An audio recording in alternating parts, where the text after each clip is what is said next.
इस science fiction कहानी की शुरुआत होती है पृथ्वी का वो समय दिखाते हुए जब वैज्ञानिकों को अपनी रिसर्च के दौरान एक आर्क यानी कि पोर्टल मिला था। इस पोर्टल पर और भी ज्यादा रिसर्च करने के बाद उन्हें अंदाजा हो गया होता है कि ये कोई आम पोर्टल नहीं है, बल्कि इस पोर्टल की मदद से एक ही सेकंड में ट्रांसपोर्ट किया जा सकता था मंगल ग्रह पर, और अब इंसान पूरी तैयारी के साथ मंगल ग्रह पर चुटकियों में जा सकते थे। धीरे धीरे ये न्यूज पूरी दुनिया में फैल गई। इंसानी जगत के लिए ये पूरी तरीके से चमत्कार था, और अब मंगल ग्रह का रास्ता बड़ी आसानी से ओपन होने के कारण सभी इंसान एक एक करके मंगल ग्रह पर जाने लगे थे। यूएस गवर्नमेंट ने तो मंगल ग्रह पर अपना एक बहुत ही बड़ा हेडक्वार्टर बना लिया होता है, जहां पर वो मंगल ग्रह के इन्वायरमेंट में चेंजेस करें और उसे पृथ्वी जैसा बनाएं, क्योंकि मंगल ग्रह अभी इंसानों के रहने लायक बिल्कुल भी नहीं था। लेकिन इंसानों को कहां पता था कि मंगल ग्रह पर सबसे बड़ा खतरा उनका इंतजार कर रहा है। यहाँ देखते देखते कई साल बीत जाते हैं और वैज्ञानिकों ने वहाँ काफी बड़ी बड़ी रिसर्च सेंटर्स बना लिए थे। मंगल ग्रह पर बहुत ही बड़े वैज्ञानिकों की टीम अपना रिसर्च कर रही होती है। लेकिन तभी अचानक हमें एक लेबोरेटरी में दिखाया गया जहाँ के सारे वैज्ञानिक डर कर कहीं भाग रहे थे।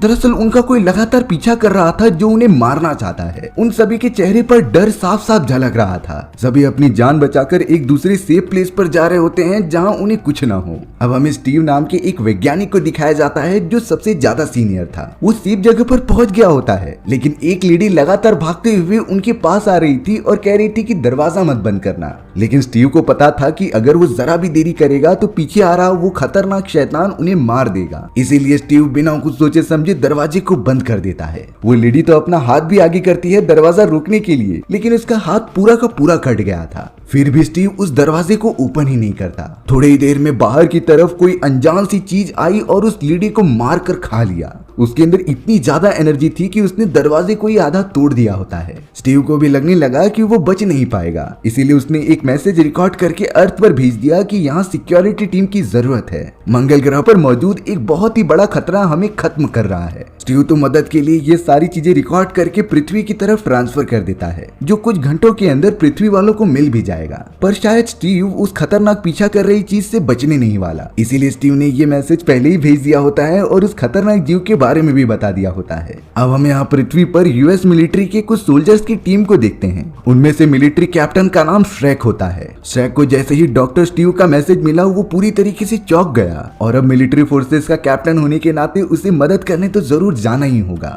इसीलिए श्रेक डिसाइड करता है कि वो अपनी पूरी टीम जो अभी भी छुट्टी पर मौजूद थी उनकी छुट्टियां कैंसिल करके इस मिशन पर जरूर जाएंगे, क्योंकि मंगल ग्रह पर जितने भी वैज्ञानिक मौजूद थे उन्हें रेस्क्यू करना जरूरी था। श्रेक तुरंत ही अपने बाकी टीममेट्स के पास आकर उन्हें ये मिशन के बारे में बता देता है। हालांकि सभी लोग बहुत ही ज्यादा मायूस थे क्योंकि उनकी छुट्टियां कैंसिल हो गई थी, पर फिर भी वो अपने कैप्टन के साथ मिलकर इस मिशन में जाने के लिए रेडी होने लग जाते हैं। श्रेक की टीम में तो एक नया लड़का ज्वाइन हुआ था जिसका नाम किड होता है। किड तो बहुत ही ज्यादा डर रहा था क्योंकि उसका पहला मिशन इतना ज्यादा खतरनाक होने वाला है, उसने कभी सोचा ना होगा, लेकिन अब उसे जाना तो पड़ेगा ही। श्रेक अब अपने जॉन नाम के एक दोस्त के पास आकर उससे कहता है कि तुम यहीं पर रहो, क्योंकि कमांड कंट्रोल को तुम्हारी जरूरत हो सकती है और वहाँ मंगल ग्रह पर काफी खतरा भी हो सकता है। हालांकि एक समय जॉन को लगा कि ये बात सही है, लेकिन उसने अब अपना मन बना लिया था कि वो श्रेक के साथ इस डिफिकल्ट मिशन पर जाएगा। सारे सोल्जर्स अपने सामान लेकर चॉपर के अंदर बैठ जाते हैं। श्रेक की पूरी टीम पहले से ही रेडी थी अपने मिशन को कंप्लीट करने के लिए। ताज्जुब की बात यह होती है कि उन सभी ने आज तक कोई भी मिशन अनसक्सेसफुली कंप्लीट नहीं किया था। चॉपर के अंदर तो जॉन भी आ चुका होता है, जिसे कि श्रेक ने मना किया था, पर जॉन अपनी टीम की हेल्प करना चाहता था।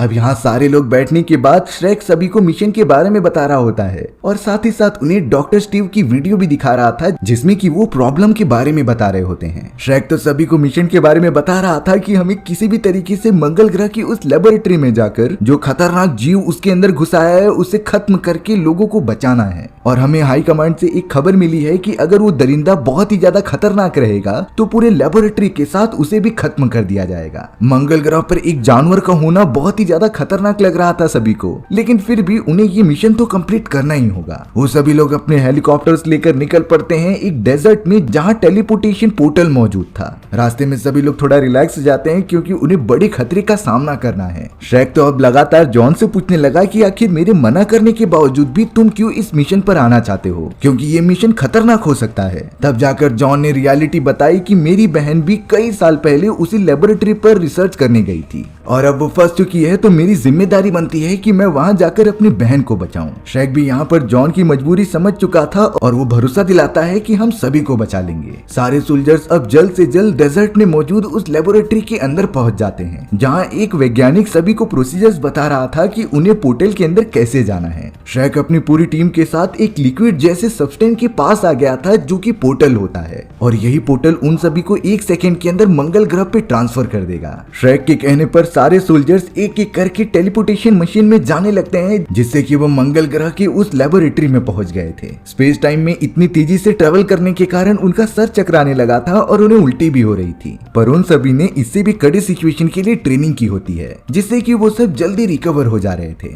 अब श्रेक और उसकी टीम के पास बैन नाम का एक आदमी आता है, जिसके कमर के नीचे वाला हिस्सा था ही नहीं। दरअसल उसकी आधी बॉडी रोबोटिक होती है, जिससे कि वो जिंदा रह पा रहा था। श्रेक ने तो सबसे पहले उस वैज्ञानिक जिसका नाम बैन था उससे पूछा कि आखिर ये सारी चीजें तुम्हारे साथ कैसे हुई। तब जाकर बैन बताता है कि तुम जिस पोर्टल से आए हो वही इसका कारण है। तुम सब जितना पोर्टल को इजी समझ रहे हो वो इतना ही खतरनाक है। एक समय पोर्टल में ट्रेवल करते समय मुझसे थोड़ी सी गलती हो गई, जिससे कि मेरी बॉडी का आधा हिस्सा मंगल ग्रह पर आकर गिर गया और आधा हिस्सा किसी दूसरे प्लेनेट पर चला गया। ये बात सुनते ही सारे के सारे सोल्जर्स बहुत ही ज्यादा डरने लग जाते हैं, क्योंकि ये बातें उन्हें पहले बताई नहीं गई होती। लेकिन अब श्रेक अपने सारे सोल्जर्स को उनका काम बताता है और कहता है कि हमें इस लेबोरेटरी से पृथ्वी पर कोई भी चीज नहीं जाने देनी है। पूरी लेबोरेटरी को अच्छे से सील कर दो और उस खतरनाक जानवर के बारे में पता लगाओ। श्रेक को बताया गया कि वो खतरनाक जानवर जो भी है वो बेसमेंट से लोगों पर हमला कर रहा था, इसीलिए बेसमेंट को पूरी तरीके से बंद कर दिया गया है। श्रेक और उसकी पूरी टीम चारों तरफ फैल चुकी थी और अब तो वहाँ जॉन की बहन भी आ जाती है, जिसका नाम सैम था। श्रेक और उसकी टीम को साफ साफ इंस्ट्रक्शंस थे कि जितने भी लोग बचे हुए हैं उन्हें रेस्क्यू करके वापस लाना है, इसीलिए वो सैम को कह रहे थे कि तुम अच्छी जगह पर चली जाओ। पर सैम श्रेक से कहती है कि वो भी तुम्हारे इस मिशन में शामिल होगी, क्योंकि उसे इस लेबोरेटरी की टेक्निकल चीजों की अच्छी नॉलेज है। हालांकि ये मिशन खतरनाक हो सकता था, इसीलिए जॉन अपनी बहन से कहता है कि तुम इस मिशन में नहीं आओगी, लेकिन सैम की जिद के सामने उसके भाई की भी नहीं चलती और अब वो भी श्रेक की टीम के साथ मिलकर टेक्निकल एनालिसिस करने लग जाती है। उन सोल्जर्स की टीम अलग अलग ग्रुप्स में बंटकर बेसमेंट की तरफ जाने लगी, जहाँ पर असली खतरा मौजूद है। श्रेक ने साफ साफ इंस्ट्रक्शन दे दिए थे कि अगर तुम सभी को कोई भी खतरा लगे तो गोली चला देना, अपनी प्रोटेक्शन सबसे ज्यादा इंपॉर्टेंट है। श्रेक के कुछ सोल्जर्स लगातार बेसमेंट की तरफ आगे बढ़ते जा रहे थे, जहां पर इंसानों के बॉडी पार्ट्स दिखाई देते हैं, यानी कि ये जरूर उन्हीं खतरनाक जीवों ने किया होगा जो मंगल ग्रह पर मौजूद है। साथ ही साथ उस जगह पर अलग अलग एलियंस की स्पीशीज मौजूद थे, जैसे कि ये कोई लेबोरेटरी हो और यहाँ एक्सपेरिमेंट किए जाते हैं। सभी सोल्जर्स चारों तरफ फैलकर एक दूसरे को इन्फॉर्मेशन प्रोवाइड करते ही जा रहे थे कि उन्हें कुछ मिला कि नहीं। सैम भी अब टेक्निकल सिस्टम में लॉगिन कर लेती है, जिससे कि वो सोल्जर्स की मदद कर पाए और गाइड करे कि उन्हें कहां जाना है। श्रेक और उसके बाकी दोस्त जैसे ही एक कमरे में पहुंचे तो वहां पर काफी सारे आधुनिक हथियार के ब्लूप्रिंट्स मौजूद थे। साथ ही साथ श्रेक जैसे ही एक चैम्बर को टच करता है तब वहां पर काफी इलेक्ट्रिसिटी के झटके लग रहे थे। देखने पर ऐसा लग रहा था कि इस जगह पर इंसानों को बिठाकर एक्सपेरिमेंट किए जाते थे, क्योंकि उस जगह पर बहुत सारे इंसानी स्केलेटन्स भी मौजूद होते हैं। उस कमरे में बहुत ज्यादा ढूंढने के बाद भी श्रेक को वो आधुनिक हथियार नहीं मिलते, पर आखिरकार इसके ब्लूप्रिंट्स तो यही मौजूद हैं। जॉन भी एक दूसरे चैम्बर में आ चुका था, जो अपनी बहन से पूछता है कि आखिर इस जगह पर होता क्या था और तुम सभी लोग किस तरीके का एक्सपेरिमेंट करते थे। तब जाकर सैम एक रियलिटी बताती है कि इंसानों के अंदर सिर्फ 23 क्रोमोसोम्स मौजूद होते हैं और यही क्रोमोसोम्स इंसानों के बॉडी स्ट्रक्चर और एबिलिटी को डिसाइड करते हैं। लेकिन हमारी फैसिलिटी इंसानों के 24th क्रोमोसोम को बनाने में लगी थी, और अगर 24th क्रोमोसोम इंसानों के अंदर जनरेट कर दिया गया तो उनकी एबिलिटीज काफी ज्यादा बढ़ जाएंगी। वो हद से ज्यादा ताकतवर और उनके अंदर हीलिंग पावर्स भी आ सकती हैं। लेकिन वैज्ञानिकों का पूरा ग्रुप अभी भी इस चीज पर एक्सपेरिमेंट कर ही रहा था। उन्हें कोई रिजल्ट मिला नहीं होता। यहाँ किड भी सुनसान वाले इलाके में जा रहा होता है, तभी उसे थोड़ा डर लगने लगा और उसने तुरंत ही फायर कर दिया। बाकी सारे सोल्जर्स का भी ध्यान भटक जाता है और वो सब किड के पास आने लगते हैं। तभी अचानक श्रेक को यह महसूस हुआ कि उसके पीछे से कोई भाग रहा है, इसीलिए वो तुरंत ही अपने बाकी सोल्जर्स के साथ उस तरफ जाने लगा। आगे बढ़ने पर यह रियलाइज होता है कि ये तो वही जगह है जहाँ पर वो वैज्ञानिक स्टीव मौजूद था और शुरुआत रात में ही उन्हें वो वीडियो मिली होती है। सारे सोल्जर सब समझ गए थे कि इसी जगह पर कुछ न कुछ उन्हें मिल सकता है, इसीलिए वो सभी लगातार आवाज का पीछा करते हुए आगे बढ़ने लगे थे। तभी अचानक उनके सामने वही वैज्ञानिक स्टीव आ चुका था, जिसकी हालत काफी खराब होती है। स्टीव की पूरी बॉडी पर काफी ज्यादा गहरे जख्म थे और वो बहुत ज्यादा डरे होने के कारण कुछ बोल भी नहीं रहा था। हमने देखा कि स्टीव के पास उसी लेडी का हाथ मौजूद है जो कि लिफ्ट में कट गया था। उसने अभी तक वो सारी चीजें संभाल कर रखी होती हैं। उस जगह पर तो अब सैम भी आ चुकी थी जो सारी कंडीशन को हैंडल कर रही होती है, लेकिन अचानक पता नहीं क्यों स्टीव ने अपने दोनों कानों को पकड़कर खींच लिया, जिससे कि काफी ज्यादा खून बहने लगता है, पर उसके चेहरे पर जरा भी दर्द महसूस नहीं हो रहा था। आखिर स्टीव ये सारी चीजें क्यों कर रहा है किसी को अंदाजा नहीं। तभी सैम बाकी सोल्जर्स को कहती है कि तुम सब लेबोरेटरी में जाओ और मैं इसका ख्याल रखती हूँ। सैम स्टीव को समझाने लगी कि मैं तुम्हारा इलाज कर सकती हूँ, इसीलिए तुम्हें मेरे साथ चलना पड़ेगा। और अब सभी सोल्जर्स इस बात को भूलकर उस खतरनाक जीव को ढूंढने लगी जो सभी को मारता जा रहा था। श्रेक ने तो इसके बाद सभी को परमिशन दे दी होती है कि खतरनाक जीव को देखते ही तुम उन्हें गोली मार देना, और सारे सोल्जर श्रेक की बड़ी अच्छी तरीके से बातें भी मानते थे। सभी लोग लेबोरेटरी के अंदर फैल चुके थे और अपनी रिसर्च कर रहे होते हैं, लेकिन तभी किड एक ऐसी जगह पर आ गया था जहाँ उसे बहुत ही ज्यादा डर लग रहा होता है। किड के साथ टीम का एक और आदमी मौजूद था जिसका नाम पोस्टमैन होता है। पोस्टमैन जब देख रहा था कि किड को बहुत ज्यादा डर लग रहा है, तब वो किड को एक बहुत ही अच्छी दवाई देता है जिससे कि उसका सारा डर खत्म हो जाएगा। दरअसल ये दवाई नशीली दवाइयों में से एक थी जिसे कि किड बिना सोचे समझे खा लेता है, और अब वो दोनों मिलकर आगे बढ़ने लगे थे। थोड़ी दूरी पर ही उन्हें एक लेडी दिखाई देती है जो खड़ी हुई थी। दोनों उसके पास मदद के लिए जा ही रहे होते हैं, तभी उस लेडी ने उनके ऊपर हमला कर दिया। अब किड और पोस्टमैन अपनी प्रोटेक्शन के लिए गन उठा लेते हैं और लेडी को पूरा गोली मार देते हैं। वो लेडी बहुत ही ज्यादा अजीब हरकतें कर रही थी और वो तुरंत ही मर गई। श्रेक, सैम और उसके बाकी सारे साथी तो वही स्टीव नाम के वैज्ञानिक को लेबोरेटरी में लेकर आ जाते हैं। उन्होंने लेबोरेटरी के अंदर प्रोटेक्शन के लिए एक नैनो दीवार खड़ी करके रखी थी। वो नैनो दीवार पूरी तरीके से ट्रांसपेरेंट होती है, लेकिन एक बटन दबाते ही वो सॉलिड में कन्वर्ट हो जाती, जिससे कि कोई भी बिना परमिशन के लेबोरेटरी के अंदर ना घुस सके। लेकिन जब घायल पड़े हुए स्टीव को स्ट्रेचर पर लिटाया गया तब वो काफी ज्यादा चिल्लाने लगा। वो कह रहा था कि तुम सब मुझे जल्द से जल्द मार दो क्योंकि वो मेरे अंदर ही मौजूद है। अब ये सारी बातें स्टीव क्यों और कैसे कर रहा था ये किसी को अंदाजा नहीं होता, लेकिन श्रेक इतना समझ गया होता है कि आगे चलकर काफी बड़ी परेशानियां आने वाली हैं। जॉन भी इसी तरीके से एक लेबोरेटरी के अंदर अपनी छानबीन कर रहा था। तभी उसे एक आर्कियोलॉजिस्ट दिखता है जो एक मरे हुए चूहे को खा रहा था। उसका चेहरा बहुत ही ज्यादा खराब हो चुका होता है, जैसे कि कोई ज़ॉम्बी बन गया हो। उस आर्कियोलॉजिस्ट ने जैसे ही जॉन को देखा वो उसकी तरफ हमला करने चला आया, पर जॉन के पास साफ साफ राइट्स थे कि अपनी प्रोटेक्शन के लिए लोगों को मार दिया जाए, इसीलिए वो तुरंत ही फायर करके उस आर्कियोलॉजिस्ट को खत्म कर देता है। अब तो सारे के सारे सोल्जर सोच में पड़ गए थे कि यहाँ मौजूद सभी वैज्ञानिकों के दिमाग को हो क्या गया है, आखिर वो सब इतना अजीब बिहेव क्यों करने लगे हैं। हमें अब श्रेक और उसके साथियों को दिखाया जा रहा था जिन्हें की वेंटिलेशन एरिया से कुछ आवाज आ रही होती है, इसीलिए श्रेक और उसके साथ मौजूद सभी साथी वेंटिलेशन एरिया को देखने चले गए। लेकिन तभी अचानक ऊपर से एक बंदर टाइप का कोई खतरनाक क्रिएचर बाहर निकलता है, जिसने कि श्रेक के साथियों को मारना स्टार्ट कर दिया था। लेकिन श्रेक बिल्कुल कम नहीं होता, उसने तुरंत ही अपनी गन निकाली और उस बंदर को गोली मारकर जान से खत्म कर दिया। लेकिन मरने के बाद जब श्रेक उस बंदर के पास जाकर उसकी डेड बॉडी चेक करता है, तब उसने नोटिस किया कि इस बंदर की बॉडी में तो खून बहुत ही अलग टाइप का है। दरअसल इसके खून के अंदर कुछ धब्बे होते हैं जो किसी नॉर्मल जानवर के अंदर नहीं होते थे। वो वैज्ञानिक जिसका नाम स्टीव होता है उसकी बॉडी के ब्लड सैंपल्स चेक करने लगे थे। कुछ ही देर के अंदर जब रिपोर्ट आई तब वो पूरी तरीके से शॉक हो जाते हैं, क्योंकि इस आदमी के बॉडी में भी उसी टाइप के ब्लड सेल्स पाए जा रहे थे जो उस बंदर के बॉडी में थे, यानी कि स्टीव के बॉडी में कोई इंसानी ब्लड सैंपल्स मौजूद ही नहीं होते। आखिरकार ये चेंजेस कैसे हुई किसी को आइडिया ही नहीं था। अब यहाँ जॉन जैसे ही अपने साथियों के साथ थोड़ा और आगे बढ़ रहा था, तभी उनके सामने एक खतरनाक क्रिएचर आ जाता है। उसका पूरा चेहरा काफी ज्यादा खराब हो चुका था, लेकिन जैसे ही जॉन उसे मारने जाता वो खतरनाक क्रिएचर जमीन की एक टनल में चला जाता है। जॉन ने तुरंत ही श्रेक और बाकी सोल्जर्स को यहाँ बुला लिया था और उन्हें सारी इंफॉर्मेशन प्रोवाइड की। श्रेक ने तो डिसीजन लिया कि हमें किसी भी तरीके से उन खतरनाक क्रिएचर्स को खत्म करना होगा, नहीं तो ये हमारे सोल्जर्स और वैज्ञानिकों की जान लेते ही रहेंगे।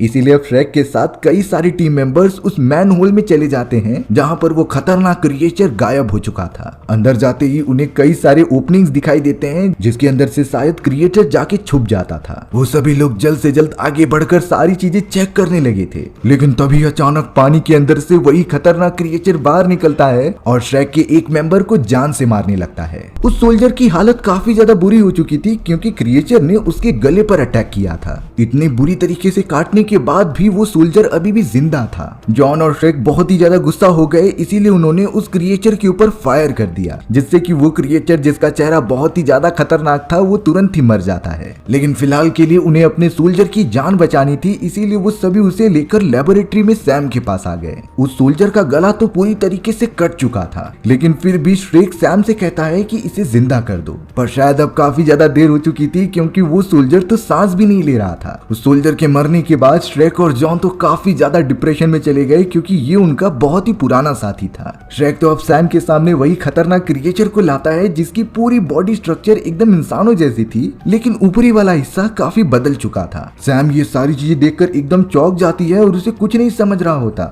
हालांकि श्रेक ने सैम से पूछ लिया था कि आखिर इस लेबोरेटरी में किस टाइप के एक्सपेरिमेंट चल रहे थे। सैम का सिर्फ इतना जवाब था कि यहाँ ह्यूमन रिसर्च चल रही होती है, लेकिन मैं सिर्फ एक आर्कियोलॉजिस्ट हूँ, मुझे नहीं बल्कि स्टीव को इन सारी चीजों के बारे में ज्यादा पता है। पर शॉकिंग बात ये थी कि वो वैज्ञानिक जिसका नाम स्टीव था वो अचानक स्ट्रेचर से गायब हो चुका है और वो कहाँ गया इसका सैम को कोई अंदाजा ही नहीं। लेकिन फिलहाल के लिए सैम कहती है कि मैं इस क्रिएचर के ऊपर थोड़ी रिसर्च करती हूँ जिससे कि मुझे इनकी कमजोरी के बारे में पता चले। वो लगातार अपना इन्वेस्टिगेशन उसके बॉडी पर करते रहती है। वहीं श्रेक ने अपने टीममेट्स को ये कह दिया था कि इस पूरी फैसिलिटी से कोई भी पृथ्वी पर जाना नहीं चाहिए क्योंकि अगर ये बीमारी पृथ्वी पर भी चली गई तो हमारे लिए बहुत ही खतरा हो सकता था। उसने कह दिया कि इस पूरी लेबोरेटरी को सीज कर दो, जिसमें अब सारे सोल्जर्स मन लगाकर काम करने लग जाते हैं। सैम लगातार उस क्रिएचर के बॉडी में मल्टीपल कट्स लगा के चेक कर रही थी, लेकिन तभी सैम के हाथों में मौजूद एक ब्लेड उसकी बॉडी में चला गया। इसीलिए अब वो अपने एक सोल्जर साथी से मदद मांगती है कि तुम लेबोरेटरी में जाकर एक ब्लेड लेकर आ जाओ। सैम तो लगातार अपना रिसर्च करने में लग गई, पर थोड़ी ही देर के अंदर वहाँ की लाइट्स एकदम से बंद चालू होने लगती हैं, जिससे कि सैम काफी ज्यादा डरते जा रही थी। और अब अचानक से उसके सामने वही सोल्जर आ जाता है जो कि ब्लेड लेकर आया था। सैम तो इन चीजों से बहुत ही ज्यादा डर गई। तभी उन्हें कुछ गुर्राने की आवाज आती है, जिससे कि वो सोल्जर देख रहा था तो पता चला कि नीचे एक कुत्ता मौजूद है, लेकिन उस कुत्ते के बिहेवियर में काफी ज्यादा चेंजेस दिखाई देते हैं। वो पहले से बहुत ज्यादा एग्रेसिव लग रहा था, लेकिन वो छोटा सा डॉग उनके ऊपर नहीं बल्कि पीछे मौजूद एक खतरनाक क्रिएचर के ऊपर भौंक रहा था। देखते ही देखते सैम और उसके सोल्जर साथी के ऊपर एक वही खतरनाक क्रिएचर हमला कर देता है। उस क्रिएचर का पूरा शरीर इंसानों जैसा दिख रहा था, लेकिन उसकी शक्ल पूरी तरीके से चेंज हो चुकी होती है। सोल्जर तुरंत ही सैम को बचाते हुए लेबोरेटरी के उस सेक्शन में आ गया जहां पर नैनो गेट मौजूद होता है। अंदर घुसने के बाद ही उन दोनों ने तुरंत ही नैनो गेट का बटन दबा दिया, जिससे कि वो तुरंत ही बंद हो जाती है। वो खतरनाक क्रिएचर की आधी बॉडी नैनो गेट के बीच में आ गई थी, इसीलिए वो पूरी की पूरी वहीं कट जाती है, जिससे वो क्रिएचर मर चुका था और उन दोनों की जान बच गई। वहीं जॉन और श्रेक लगातार चलते हुए लेबोरेटरी के एंडिंग पॉइंट पर आ गए थे। जॉन तो लेबोरेटरी के एक सेक्शन को खोलकर मार्स का पूरा चेहरा देखता है और उसे अपने बचपन के दिन याद आने लगे थे, क्योंकि वो बचपन से ही अपने फादर के साथ मंगल ग्रह पर रहा था, लेकिन उसके फादर की मृत्यु के बाद वो वापस पृथ्वी पर चला गया। श्रेक भी समझता है कि जॉन काफी ज्यादा इमोशनल है और उसे इस जगह पर अपने फादर की याद आ रही है, लेकिन फिर भी वो उसे लेकर आगे बढ़ने लगा क्योंकि यहाँ पर बहुत ही बड़ा खतरा मंडरा रहा है, क्योंकि अब एक और इंसानी क्रिएचर जिंदा होकर श्रेक के एक साथी को जान से मार देता है। इस बात से श्रेक और जॉन काफी ज्यादा गुस्सा हो गए थे। वो डिसाइड करते हैं कि इस लेबोरेटरी में जितनी भी रिसर्चर्स मौजूद है वो उन्हें बिना सोचे समझे मार देंगे, क्योंकि शायद वो किसी वायरस से इन्फेक्टेड हो चुके हैं। यहाँ सैम अपने लेबोरेटरी के अंदर साथी के साथ क्रिएचर का पोस्टमार्टम कर रही थी, लेकिन तभी पता चला कि स्ट्रेचर पर मौजूद उनका वही मरा हुआ साथी अब जिंदा हो चुका है। वो भी अब वायरस की पूरी तरीके से चपेट में आ चुका था, जो बहुत ही ज्यादा खतरनाक लग रहा होता है। सैम और वो सोल्जर्स तो उस क्रिएचर को देखकर तुरंत ही एक चैम्बर में चले गए जहाँ पर एक ग्लास मौजूद थी। वो ग्लास बुलेट प्रूफ होती है, इसीलिए वो क्रिएचर उसे तोड़ नहीं पा रहा था। लगातार सर पटकने के कारण उस क्रिएचर की तुरंत ही मौत हो जाती है। लेकिन हालात तब ज्यादा खराब हो गए जब उनमें से कई सारे क्रिएचर्स ने श्रेक के टीममेट्स को बहुत ही बुरी तरीके से मार दिया। देखते ही देखते श्रेक की कई सारे सोल्जर्स खत्म हो जाते हैं, पर श्रेक को अभी तक ये पता नहीं होता। वो लगातार चढ़ते हुए एक चैम्बर के अंदर आ चुका था जो कि सीक्रेट लेबोरेटरी होती है, और अब जाकर उसे वो रियलिटी में वेपन मिलता है जिसका ब्लूप्रिंट उसने लेबोरेटरी में देखा था। श्रेक तुरंत ही अपनी हेल्प के लिए उस गन को उठा लेता है, लेकिन बाहर आने के बाद उन्हें पता चला कि कई सारे क्रिएचर्स ने उनके दोस्तों को मार गिराया है। एक सोल्जर तो नीचे की तरफ गिर गया जहाँ पर इलेक्ट्रिसिटी के डब्बे मौजूद थे। फिर भी वो क्रिएचर से फाइट करता है, लेकिन अंत में जाकर मारा ही गया। श्रेक को इस बात से बहुत ही ज्यादा गुस्सा आ रहा था, इसीलिए वो अपनी एडवांस गन लेकर चारों तरफ फायर करने लगता है। ये गन इतनी ज्यादा पावरफुल थी कि लोहे को भी पिघला दे रही होती है। फिलहाल के लिए श्रेक अपने बचे हुए सारे सोल्जर्स को लेकर सैम के पास आ जाता है और उससे पूछने लगता है कि आखिरकार यहाँ पर हो क्या रहा है, और अगर तुम मुझे सच्चाई नहीं बताओगी तो मैं इस लेबोरेटरी में मौजूद जितने भी अगर तुम मुझे सच्चाई नहीं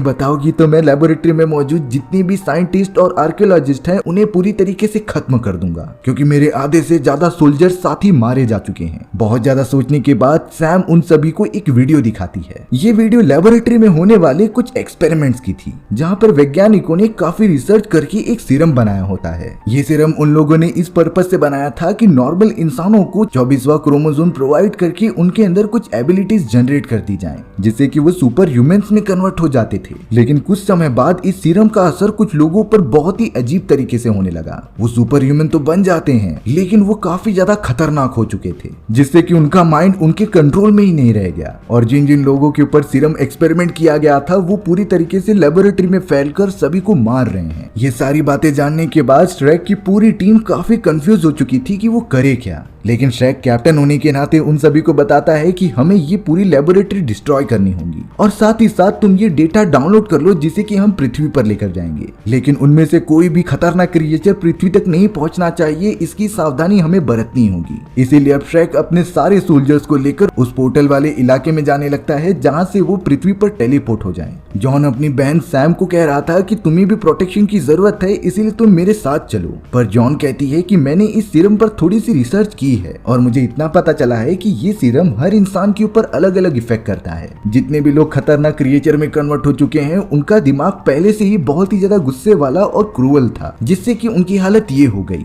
लेकिन अगर जो लोग शांति बनाए रखना चाहते हैं, अगर वो ये सीरम यूज करे तो उन्हें प्रॉपरली सुपर ह्यूमन का स्टैमिना मिल सकता है। हालांकि इस कंडीशन में जॉन अपनी बहन की किसी भी बातों पर भरोसा नहीं कर रहा था, क्योंकि गलती भी तो उन लोगों की वजह से ही हुई होती है। इसीलिए वो अपनी बहन को प्रोटेक्शन देते हुए आगे बढ़ने लगता है। श्रेक और उसके सोल्जर्स के सामने तो कई सारे ऐसे लोग आ रहे थे जो एक दूसरे को खाते जा रहे होते हैं। एक तरीके से ये सभी लोग ज़ॉम्बीज बन चुके होते हैं। ये अच्छी बात होती है कि श्रेक के पास वो एडवांस मशीन थी जिससे कि वो लगातार सभी को मारता जा रहा होता है। श्रेक के यहाँ पर सारे सोल्जर्स को साफ साफ ऑर्डर थे कि तुम्हें सामने जो भी दिख रहा है उन्हें जान से मार दो। हमें ये आइडिया नहीं है कि कौन सा साइंटिस्ट नॉर्मल है और कौन इन्फेक्टेड हो चुका है, पर जॉन श्रेक से कह रहा था कि इस जगह पर कुछ ऐसे भी लोग हैं जो बेकसूर हैं। लेकिन श्रेक साफ साफ कह रहा था कि तुम सभी लोगों को मेरा ऑर्डर फॉलो करना है और सभी को खत्म करना है। किड यहाँ पर एक चैम्बर में आता है जहाँ कुछ लोग मौजूद थे। दरअसल वो सभी यहाँ पर क्रिएचर से बचकर छुपे हुए होते हैं। किड को समझ चुका था कि ये उन्हें नुकसान नहीं पहुंचाएंगे, इसीलिए वो उन्हें मारता नहीं। लेकिन जब ये बात श्रेक को पता चली तब वो किड पर काफी गुस्सा हुआ और उसे आदेश दिया कि तुम जाकर वापस उन्हें मार दो। लेकिन किड ऐसा बिल्कुल नहीं करता। वो बोलता है कि मैं तुम्हारे ऑर्डर्स को नहीं फॉलो करूंगा। श्रेक इस बात से गुस्सा होकर तुरंत ही सामने आता है और किड को जान से मार देता है। वो सभी से कह रहा था कि मैं यहाँ का कैप्टन हूँ और तुम्हें मेरी बात माननी होगी, नहीं तो मुझसे बुरा कोई नहीं होगा। श्रेक के इस तरीके से बदलते हुए बिहेवियर को देखकर सभी चौंक जाते हैं, लेकिन अब कैप्टन होने के नाते उन्हें ये बात तो माननी ही होगी। अगले ही मोमेंट में उस जगह पर एक बड़ा सा क्रिएचर आ गया। ये सबसे ज्यादा खतरनाक और जानलेवा होता है, जिसने कि एक ही बार में सोल्जर को पकड़कर मार दिया। वो तो उसकी डेड बॉडी को लेकर भाग रहा होता है।